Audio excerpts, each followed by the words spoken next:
Hi hello welcome to my kitchen. ఈరోజు మన కిచెన్లో మటన్తో పాటు దోసకాయ కాంబినేషన్ అండి. ఏంటి మటన్కి దోసకాయ అని అనుకుంటున్నారా?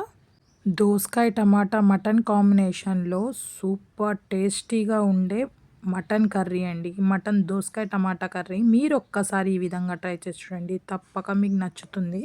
మెత్తటి ముక్కలు దోసకాయ ఫ్లేవర్తో జ్యూసీగా ఎక్సలెంట్ అండి.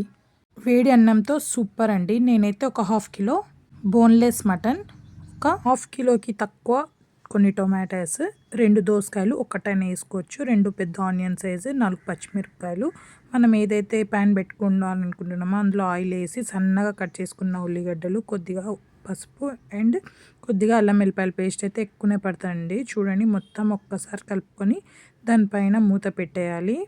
ఆయిల్ సపరేట్ అయిపోయి ఉల్లిగడ్డలు మంచిగా ఫ్రై అయ్యి పచ్చివాసన పోతుంది. ఇప్పుడు మనం మంచి కడిగి పెట్టుకున్న మటన్, ఉప్పు కారం వేసి మొత్తం కలుపుకొని వాటర్ వేయకుండా ఓన్లీ ఆయిల్లో ఫ్రై అయ్యేటట్టు కలిపేసి మూత పెట్టుకోవాలండి.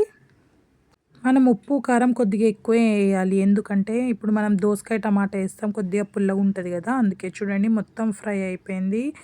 ఇప్పుడు వాటర్ అనేది వేయాలి. చూడండి, నేనైతే లేత మటన్ తీసుకున్నా కాబట్టి నీళ్ళు అయితే ఎక్కువ వేయలేదు, ఆ వాటరే సరిపోతాయి. ఇప్పుడు మూత పెట్టుకొని చూడండి, మూత తీసిన తర్వాతకి ఇలా వాటర్ కూడా దగ్గర అయిపోయాయి. బాగుంది మొత్తం కర్రీ అనేది. నేనైతే చిన్నగా కట్ చేసి పెట్టుకున్న టమాటోస్ 2 కప్ అయితే అవి కూడా వేసాను. ఒక 3 పచ్చిమిరపకాయలు వేసి మళ్ళీ ఒక్కసారి కలుపుకొని మూత అనేది పెట్టేయాలండి.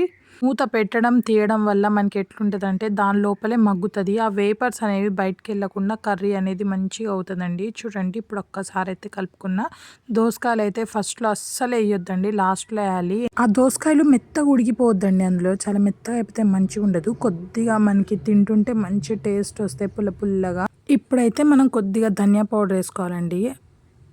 ఈ ధనియా పౌడర్, దోసకాయ టమాటా మటన్ అయితే మీరు ఒక్కసారి ట్రై చేసి చూడండి, సూపర్గా నచ్చుతుంది. టేస్ట్ కూడా నెక్స్ట్ లెవెల్ ఉంటుంది. మనం లాస్ట్లో కర్రీ దింపి కొద్దిగా కొత్తిమీర వేసుకోవాలండి. చూడండి, ఫైనల్గా మన దోసకాయ టమాటా మటన్ కర్రీ అయితే రెడీ అయిపోయింది. ఇదైతే హాట్ రైస్తో కాంబినేషన్లో చాలా పర్ఫెక్ట్గా ఉంటుంది.